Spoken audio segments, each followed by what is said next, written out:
Robert stepped outside, leash in hand, ready to walk his dog and enjoy a brief run. He watched as his neighbors bustled about, starting their cars and rushing off to their jobs. He let out a deep sigh. For him, there was no office or workplace to rush to. He would be spending another day at home. After his business had faced bankruptcy, Robert had been left with a mountain of debt. He'd spent months trying desperately to breathe life back into his once thriving enterprise, but each attempt met with failure. The weight of these setbacks left him feeling adrift and lost in a world that kept him moving forward without him. Robert noticed his neighbor James walking over from his well-maintained driveway. James ran a successful car import business and often had a different luxury car parked outside his house. Today, as usual, James had a confident stride and a big grin on his face. "Morning, Robert," James called out cheerfully, almost too cheerfully. "Good morning, James," Robert replied, forcing a smile. James's grin seemed to widen even more. "Another day of relaxation for you, huh?" Robert paused, feeling the sting of James's comment. "Every day brings its own challenges," he responded calmly. James just chuckled. "Well, enjoy your day. I've got cars to import." And with that, he sauntered off. Robert watched him go, reminding himself not to let James's insensitive remarks get to him. He knew some people just couldn't resist the urge to gloat. Robert used to find immense comfort in his home, a sanctuary where he felt loved and at peace. But now, returning there felt like walking into a storm. The transformation wasn't because of the walls or the furniture. It was because of someone who lived within them, his wife Nicole. Nicole, with her professional life as an insurance agent, seemed to have grown distant and cold ever since Robert's financial troubles began. The contrast was stark. Gone were the days when she'd excitedly ring him, asking if he could come home early for a romantic dinner or to snuggle on the couch with a movie. Their conversations, once filled with warmth and affection, had now turned brief and mechanical. The home that was once a haven of love now felt like a reminder of what they had lost. "Remember when you'd called just to check on me during the day?" Robert once asked, trying to bridge the growing gap between them.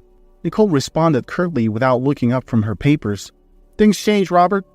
Robert hesitated, then finally mustered the courage to approach Nicole one evening after she returned from work. He missed the closeness they once shared, and he was determined to try and rekindle it. "Nicole," he began, his voice soft, "do you remember our first anniversary? We had that candlelight dinner on the terrace, and we danced under the stars." Nicole looked up from her laptop, her expression unreadable. "What's your point, Robert?" I miss us. I miss how things used to be," he admitted, searching her eyes for any sign of the warmth they once held. She sighed audibly, closing her laptop with a snap. "Robert, I don't have time for this right now. I'm swamped with work. Just because you're at home doesn't mean I have the luxury to sit around and reminisce." Robert flinched, the rejection clear in her voice. "I just thought we could spend some time together like we used to." Nicole's eyes hardened. "Times have changed. I'm holding things together here while you're whatever you're doing. I don't have time for sweet talk. We can discuss things when I'm not buried with work." Robert nodded, feeling the weight of the distance between them. "All right, Nicole. Whenever you're ready." As he walked away, the cold silence of their home seemed more pronounced than ever. As Robert strolled through the park with his dog, a newfound optimism bubbled within him. Despite the failure of his business, he realized it was just one hurdle in the grand scheme of life. "It's just another challenge," he whispered to himself, patting his dog. "I can and will rise again." Upon returning home from walking the dog, he spotted Nicole at the dressing table, gracefully applying a shade of lipstick and dabbing on some makeup. Her reflection caught his eyes, reminding him of the early days of their love. He approached her with a gentle smile. "Hey, you look beautiful." Nicole didn't even glance at him. She kept putting on her makeup. Then, a moment later, when she was done, she looked at her own reflection and smiled. "I am beautiful." Seeking to bridge the gap between them, Robert asked casually, "Got a busy day at work? When do you think you'll be home tonight?"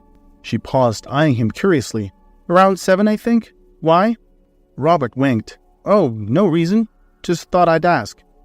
In his heart, he planned a surprise. Tonight, he'd prepare a home-cooked dinner, complete with her favorite wine. It was a small gesture, but perhaps it could be the beginning of healing their bond and regaining her attention. After all, mending their relationship might just be the motivation he needed to rebuild his career. Robert spent the day rejuvenating his home with upbeat tunes playing in the background. He wanted the atmosphere to exude warmth and welcome for Nicole's return. With every clean surface, washed dish, and empty trash, he felt a small sense of accomplishment. After making his home shine, Robert headed to the grocery store to gather ingredients for the evening's dinner. As an afterthought, he decided to swing by the wine store to pick up Nicole's favorite wine. As he entered, the familiar chime of the doorbell greeted him, followed by the friendly face of Pam, the saleswoman. "Robert, it's been a while," she exclaimed, her eyes lighting up in recognition. "How have you been?" Robert gave a half smile. "Seen better days, but making do. Say, do you have a bottle of that rose wine?" Pam's eyebrows arched in amusement. "Romantic evening at home," she teased. Robert chuckled. "Trying, yes." Pam leaned in. "Funny enough, Nicole was in here about an hour ago and got a bottle of the same." Robert's eyebrows shot up in surprise. "She did?" Pam's playful grin vanished, realizing she might have said too much. For a moment, she looked as though she regretted her words. Yes," she stammered. "But maybe she's planning her own surprise, or something." Clearing her throat, she quickly added, "Anyway, one rose wine coming right up," and briskly went about wrapping the bottle for Robert, hoping to divert the conversation. As Robert made his way home, his buoyant spirits were now weighed down by a whirlwind of thoughts. He pondered the possibilities. Could Nicole also be orchestrating a surprise for him? But why would she pick up the wine in the afternoon? Robert's grip tightened on the steering wheel, a mix of anticipation and anxiety settling in. He decided not to jump to conclusions. One thing was for sure, he'd find out soon enough. Pulling into his driveway, he took a deep breath to calm his racing mind and set to work. The fragrant aroma of the dinner he prepared filled the house, providing a temporary distraction from his spiraling thoughts. He glanced at the clock, 7:45. Nicole was usually punctual. Maybe she was just running late due to work commitments. Robert tried to convince himself, but a nagging feeling refused to leave him. Sitting in their dimly lit dining room, the table set for two, Robert occasionally glanced at his phone, hoping for a call or a message from Nicole. The house was quiet, save for the soft ticking of the wall clock. Each passing moment intensified the mystery of Nicole's plans. At long last, Robert's phone rang at around 8:30. Recognizing Nicole's ringtone, he quickly answered. "Hey," Nicole's voice came through, hurried and a little out of breath. "Hey, babe, where are you?" Robert asked, trying to mask his concern. "I'm so sorry, Robert," she replied quickly. "An unexpected business trip came up, and I couldn't turn it down. My boss insisted." Robert tried to digest the news. "Oh, okay. But can't you leave in the morning or something?" "I'm actually already on my way there."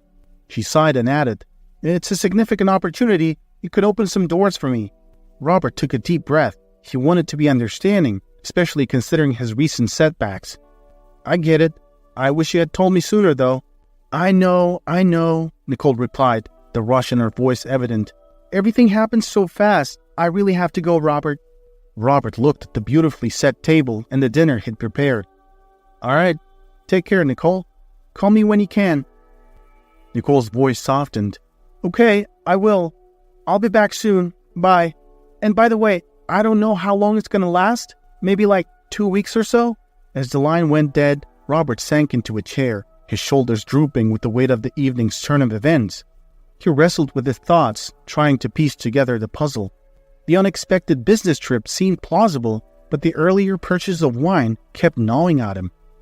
Maybe she just wanted to relax on her trip and didn't mention it, Robert tried to rationalize, attempting to push away the cloud of doubt forming over his head. He inhaled deeply, forcing himself to focus on the present. There, right in front of him, was a beautifully cooked meal. He was ashamed to let it go to waste. With a renewed sense of determination, Robert dished up some food and moved to the living room. The ambient glow of the TV filled the room as he switched it on. The familiar sounds of a game in progress greeted him. He decided to immerse himself in it, pushing aside his concerns for the time being. Sometimes, a little distraction was all one needed to find clarity. Robert lounged on the couch, engrossed in the game's antics. The occasional laugh escaping his lips indicated he was truly enjoying himself. When his glass ran empty, he ambled towards the kitchen for a refill. The evening's anxieties began to wane, replaced by a warmer, lighter feeling. But as he passed the study, an unexpected glow caught his eye. The computer screen was illuminated. It was odd. The screen usually lit up with incoming notifications or if it was disturbed. Curious, Robert stepped into the study, flicking on the overhead light. "Must have had one too many," Robert joked to himself, shaking his head. But as he was about to exit, another beep from the computer stopped him in his tracks. A small pop-up in the screen's lower corner caught his attention. Photos successfully synced. Raising an eyebrow, Robert approached the computer and clicked on the notification. The screen momentarily showed the loading icon before revealing a list of files, all time-stamped from just hours ago. Hesitantly, Robert opened one of the files. The image began loading from top to bottom, revealing a familiar face. Nicole's smiling face appeared, her surroundings becoming clearer as the image continued to load. By the time the full image rendered, Robert's heart sank. There she was, his wife, taking a playful selfie while seated on her boss's lap. The weight of realization hit him hard, and he sank into the nearby chair, holding his head in his hands. All the doubts and suspicions that he had pushed away came rushing back, now confirmed by the undeniable truth on the screen. The room seemed to close in on Robert as he stared at the image. The playful sparkle in Nicole's eyes, the familiarity with which she leaned into her boss, it all painted a story that Robert didn't want to believe. The wine that he drank seemed to churn uneasily in his stomach. He went back to the file list, clicking on another. A series of photos unveiled Nicole and her boss at what appeared to be a swanky bar. In some photos, they were laughing, clinking glasses together. In others, they were deep in conversation, their faces inches apart. With every image, the reality of the situation became more pronounced. The evening's attempts at reigniting the spark, the dinner he had lovingly prepared, it all seemed to mock him now. He felt a confusing mix of anger, pain, and betrayal, and above all, an overwhelming sense of loss. Robert stood up and went back to the living room. The glass of wine he was holding was no longer appealing to him. He was going to go for something stronger now. As the light drizzle was outside, he put on his coat and went out. He slowly walked toward the liquor store. As he walked, his heart ached in pain. He could feel how it was breaking into many small pieces. Robert's mind replayed the countless joyful memories he shared with Nicole, each one tinged with a newfound sadness. The question, why, echoed relentlessly in his head. Why would Nicole drift away? Was it because he failed in his role as a provider? He recalled the times when his business was thriving, when they both dreamt big. He had once enthusiastically promised Nicole the latest Mercedes, a symbol of success and luxury, but he never followed through on that promise. Could that unfulfilled promise be a part of the reason she distanced herself, or was there more to it? It was hard to pinpoint one reason. Maybe it was a mix of many small things, overlooked moments, and unspoken feelings. All Robert knew for sure was that their relationship had changed, and he felt an overwhelming sense of loss and confusion. Robert entered the store, rainwater dripping from his face and soaking his coat. As Pam turned and recognized him, her usually bright smile faded. Seeing his downcast expression, she hesitated for a moment, searching for the right words. "Hey, Robert," she began gently. "Rough day?" Robert's voice was low, almost a whisper. "Whiskey, please." Pam, ever perceptive, could tell something was off. "You sure about that? You know, if you need someone to talk to..." But Robert just shook his head, cutting her off. "Just a whiskey, thanks." He took the bottle, offering a brief, wary smile, and left the store. Robert didn't wait to get home before he opened the whiskey. Just a few gulps, and the world started to tilt. The alcohol amplified his emotions, breaking down the barriers he usually had in place. Staggering a bit, he began speaking louder than usual to strangers passing by. "Hey there," he slurred, pointing to no one in particular. "You know, my wife? Yeah, she's off having the time of her life with her boss somewhere. And me? I'm here celebrating." He laughed bitterly, his words dripping with sarcasm. "Yep, a one-man party, that's me." As more time passed, Robert's speech became even more jumbled. He began to sing fragments of a song that played in his home earlier, the very song that was meant to accompany a romantic dinner for two. His voice wavered, sometimes singing a line on pitch, other times going completely off. The sadness in his rendition was palpable, the melody echoing his broken heart. Staggering along the sidewalk, Robert realized he'd lost his whiskey bottle. Thinking he'd finished it, he decided to return to the store for another. As he swayed and mumbled to himself, he dug into his pocket for cash but came up empty-handed. That's when he noticed an older gentleman nearby, watching him with a mix of concern and curiosity. Robert raised his voice, his words slurring together. "Hey, what you staring at, old-timer? Got something to say?" The old man, wearing glasses and carrying a worn-out backpack, looked taken aback. But Robert's tone changed almost instantly, shifting from aggressive to desperate. "I'm sorry, sir," Robert said, his voice breaking. I really need a drink right now. Can you spare $20, please?" The old man sighed and rummaged through his pockets. From his shirt pocket, he retrieved a few crumpled dollar bills. "It's all I have, son," he said, extending the money towards Robert. Robert, still unsteady on his feet, grabbed the money. "Thanks," he mumbled. "Hey, want to join me for a drink?" The old man shook his head gently. "I think you've had enough, don't you?" Robert was about to reply with a defiant "no" when his stomach lurched. He doubled over, vomiting onto the pavement. The dampness from the mist clung to everything, and the chill began to seep into the air. Robert, soaked and disoriented, leaned heavily against a brick wall, eyes closed, trying to catch his breath. The old man looked on, his brow furrowed with worry. "Hey," the old man prodded gently, trying to get Robert's attention. "Do you live nearby?" Robert's response was a quiet murmur, barely coherent. "Just want to sleep." The old man glanced around the street, but it was almost deserted, save for the dim light from a nearby lamppost casting lone shadows on the wet pavement. "This isn't a place to sleep, especially not in this weather," he said with concern. Gathering his strength, the old man managed to hoist Robert to his feet, supporting most of his weight. "Come on," he urged, leading Robert towards a nearby bridge. Beneath the bridge, sheltered from the rain and prying eyes, was a small makeshift shack, the old man's temporary home, cobbled together from discarded materials and tarps. It wasn't much, but it was dry and relatively warm. Robert stirred awake, the soft murmurs of morning chirping in his ears. The world around him seemed unfamiliar, a murky haze blurring his vision. Every inch of his skull pulsated with pain from the previous night's excesses. He winced as he tried to make sense of his surroundings. The dim light revealed a simple wooden shack. With a groan, he pushed back the curtain and stepped outside, trying to gather his bearings. Beside a gentle river, an elderly man sat patiently, casting a fishing line. His posture was relaxed, his hands steady despite the evident wear of time on his skin. Hello there?"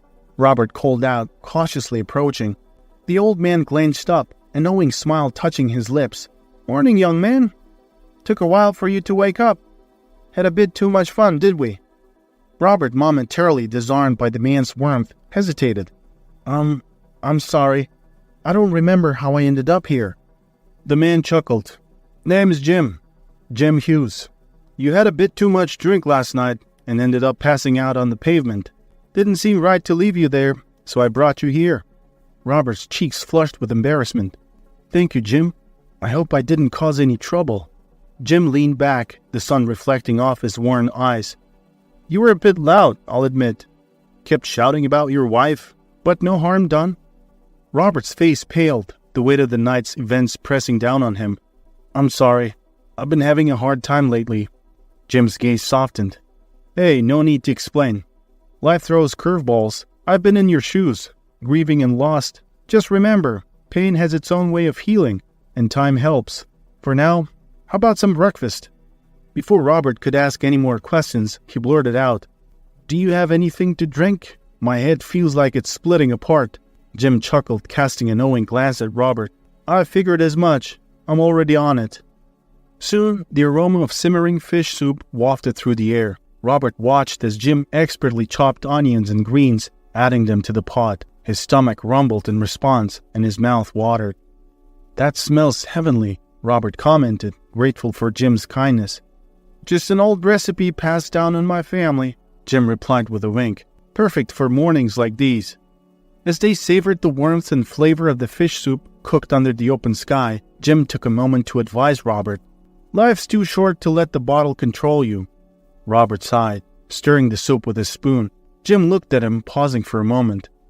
"Life's complex, Robert. If she's done you wrong, sometimes the best thing is let go and move on." Robert caught a hint of sadness in Jim's eyes and realized he was touching upon a personal memory. Deciding not to probe further, he said, "Thanks for everything, Jim. I think I should head home." As Robert began to leave, he paused, noticing the intricately carved wooden figures and objects outside the shack. "These are incredible, Jim. Did you make them?" Jim's eyes sparkled a bit as he nodded. "A piece of my past life, something I still hold on to. Woodworking brings me peace." Robert looked genuinely impressed. "You're very talented," he said, admiration clear in his voice. As he continued his journey home, an idea began to form in his mind. By the time he reached his front door, a smile had fully blossomed across his face, hinting at newfound hope and a fresh start. Robert raced to his computer the moment he got home. Over the subsequent days, he was a man on a mission, his fingers dialing phone number after phone number, pitching to local furniture stores. 1 week later, filled with hope and determination, Robert retraced his steps back to Jim's riverside shack. He expected to find the elderly man there, but instead, only Jim's backpack and jacket lay near the dwelling, as if he'd just stepped away. Confusion clouded Robert's thoughts. Where could Jim be? He scanned the surroundings, but the old man was nowhere in sight.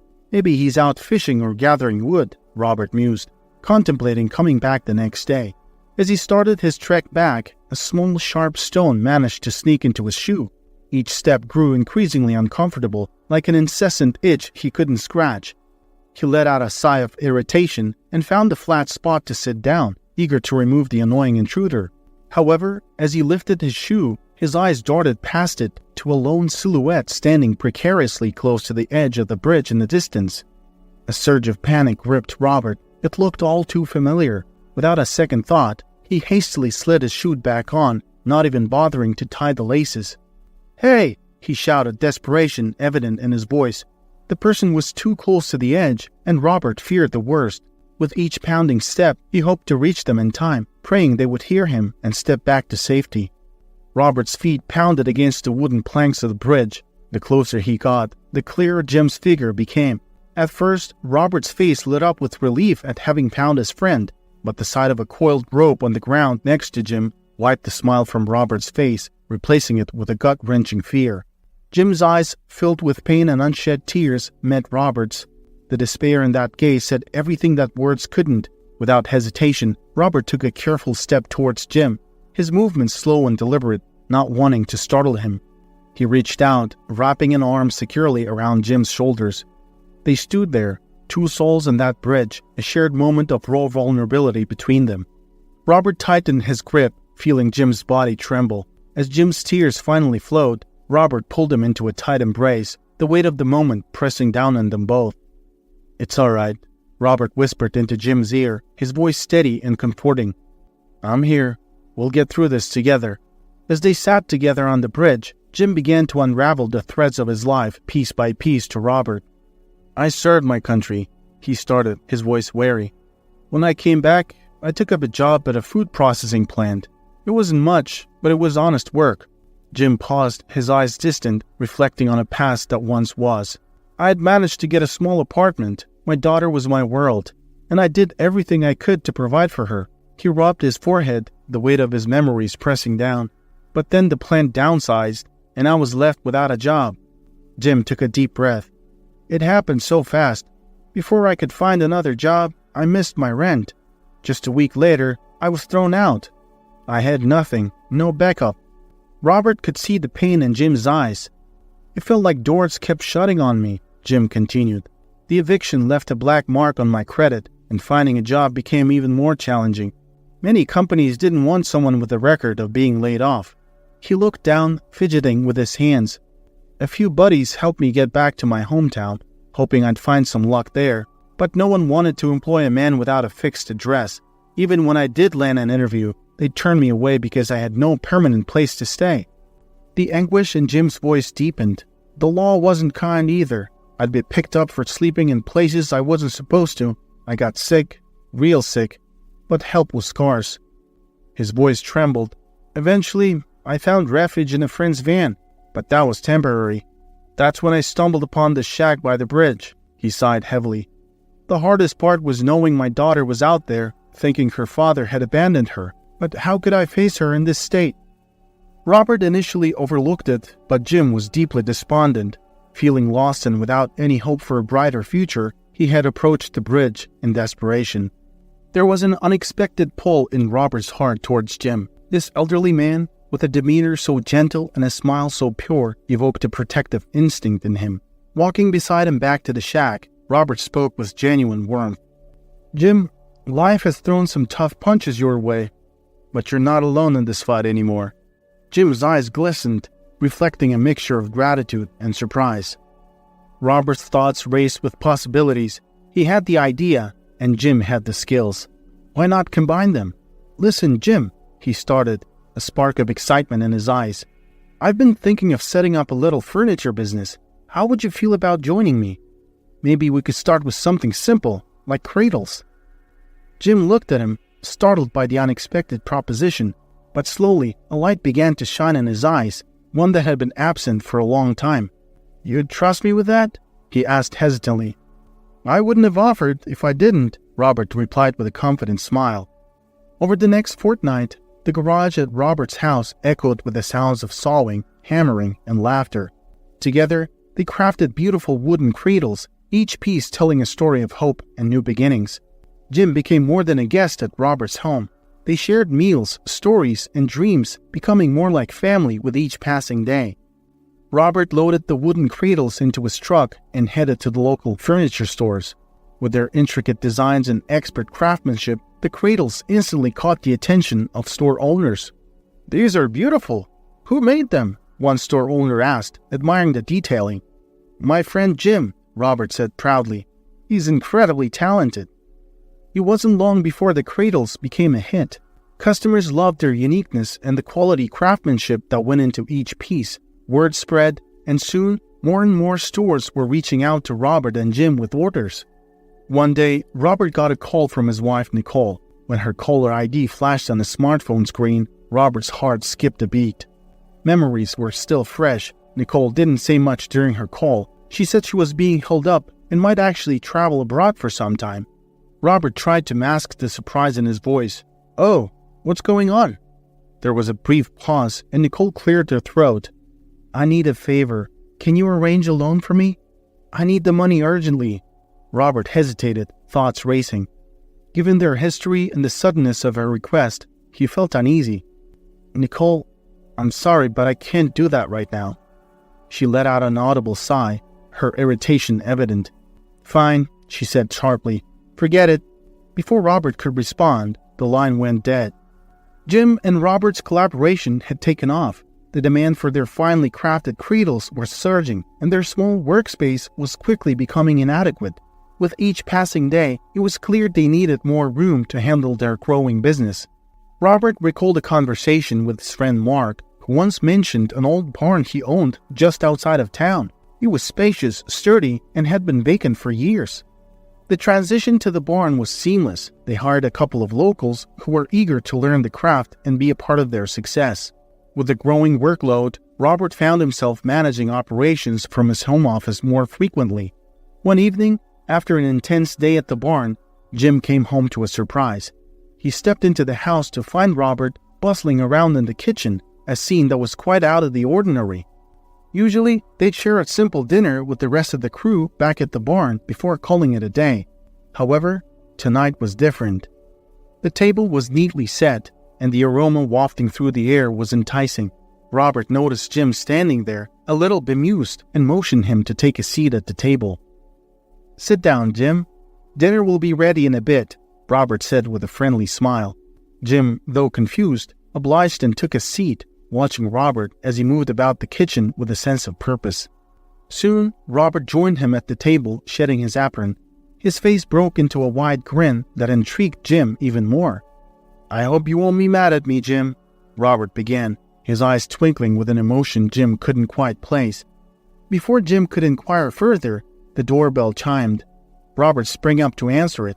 A moment later, a young girl cautiously stepped into the room, her eyes wide with curiosity as they scanned the unfamiliar surroundings. A woman followed close behind her.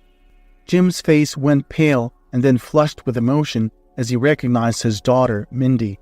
He rose from his seat, stumbling a bit as he rushed towards her. They embraced tightly, no words needed to express the emotions swirling between them. Behind them, Robert stood with the young girl, Kristen, smiling warmly at the reunion unfolding before them. Mindy's voice cracked as she spoke amidst her tears. "I thought I'd never see you again, Dad." "I'm so sorry, sweetheart. I should have reached out," Jim choked out, his voice quivering. "You should have, Dad. But it's okay now," Mindy said softly, stroking her father's hair. Jim nodded, clinging to his daughter as if she'd vanish if he let go. Jim looked at the little girl and looked at Mindy confused. Mindy laughed and said, "Yes, that's Kristen." Jim looked at his granddaughter, who was a cute little girl. He had seen her infant pictures only. Robert clapped his hands gently, garnering their attention. "Well, everyone, dinner's ready. Please come to the table." As they gathered around the table, Mindy shared her struggles of the past month. Her obsession with finding her father had driven a wedge between her and her husband, eventually leading to their separation. It had been a tough journey, but at that moment, with her father beside her and new friends around, Mindy felt a sense of peace and closure she hadn't felt in a long time.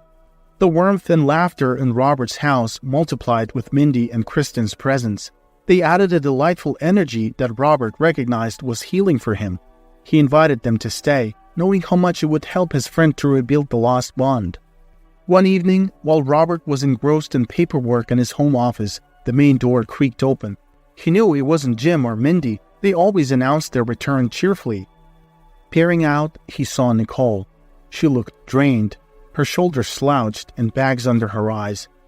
"I'm back, Robert," she sighed, dropping her bags and stretching. "That trip was something else." Robert watched her silently, a frown forming on his forehead. She walked past him and flopped down on the living room sofa, exhaustion evident in every move. Taking a deep breath, Robert approached her. He hesitated for a moment before sitting beside her, taking care to leave some distance between them. Nicole glanced at him, trying to gauge his emotions. "Look, Robert, I know things have been rocky, but—" Robert raised a hand, interrupting her. "Did you have your phone's sync turned on?" he asked, his voice low. Nicole looked puzzled, but realization soon dawned on her face, her eyes widening in shock. Robert swallowed hard, fighting back his emotions. "I saw the pictures, Nicole. I didn't need to see more than a few to understand." She moved closer, desperation in her eyes. "Robert, please listen. It's not how it seems. We were just—" He stood up abruptly, cutting her off. "I wish I hadn't seen those photos, Nicole. But now that I have, things can never be the same. I can't. I won't pretend everything's okay." Nicole's voice quivered as she pleaded. "Robert, just give me a chance to explain." Robert shook his head. "I think it's best if you leave. Please." Nicole's voice escalated, her frustration evident. "So this is it? You won't even hear me out? Fine, leave. But just remember, no one will ever stand by you the way I did. No one will love you like I did." The sound of the front door creaked open, interrupting the tension-filled air. Jim, having just walked in, froze. Feeling the weight of the situation, he decided to give them privacy and discreetly backed out, closing the door gently behind him. Seeing that her attempts to intimidate weren't working, Nicole's demeanor changed. She seemed genuinely remorseful. "Robert, I'm truly sorry," she whispered. But while Robert acknowledged her apology, he firmly requested that she leave. As Nicole walked out, a bubbly Kristen was frolicking on the lawn. Spotting Robert, she rushed over and hugged his legs tightly. The innocent embrace seemed to emphasize the contrast between the past and the potential future. Nicole looked around. Watching the scene unfold, a pang of realization hit her.